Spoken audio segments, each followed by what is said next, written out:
Well, what he said is that he's urging all Nigerians to embrace peace, to avoid crime, that they should, money is not everything, that we should avoid crime and live in peace. And for those security agents that have arrested him, this has turned out to be a lesson for him. He has turned a new leaf.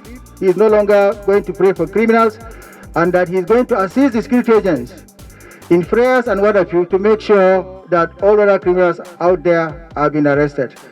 The fall from grace by the Nigerian police's poster boy Abba Kyari shocked many Nigerians.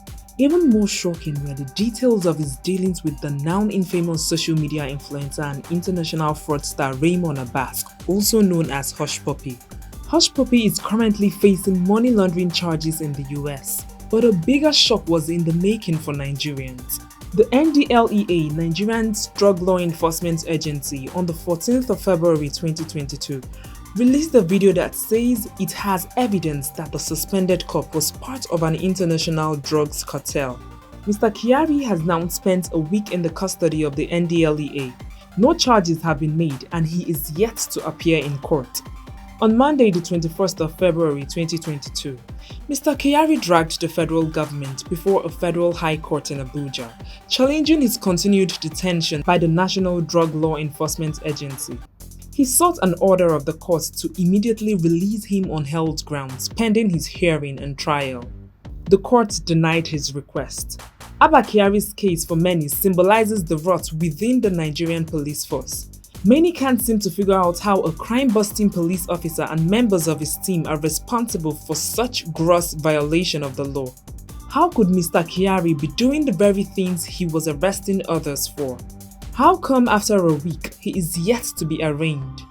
Many have observed the speed with which small-time drug dealers and so-called Yahoo boys are paraded before the mainstream media by law enforcement agencies, but why has Abba Kyari not faced the same fate as others? Isn't the evidence the NDLEA has not sufficient to press charges? Will Abba Kyari face the same treatment as some of whom he helped put behind bars? Or maybe they are afraid of what will happen to him should he spend the night with people he helped send to jail. But those are not the only questions on the minds of Nigerians.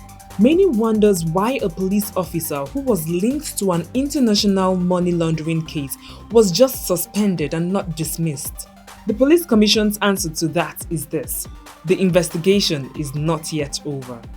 Be that as it may, there is also the question why Mr. Kyari's handover to the FBI was delayed until this latest twist. The most cynical amongst Nigerians have even asked if the whole drama isn't just a ploy to ensure he does not get extradited to the US to face the charges filed against him. Again, why didn't the EFCC earlier probe Abba Kyari to ascertain the source of his wealth? It was obvious that his lifestyle did not match his income as a police officer. There are certainly a whole lot of questions begging for answers here, but perhaps the one we should lead to some level of introspect in all of this: where is the outrage? He said when he was arrested, these things are with him when he was arrested. Okay, so we say like I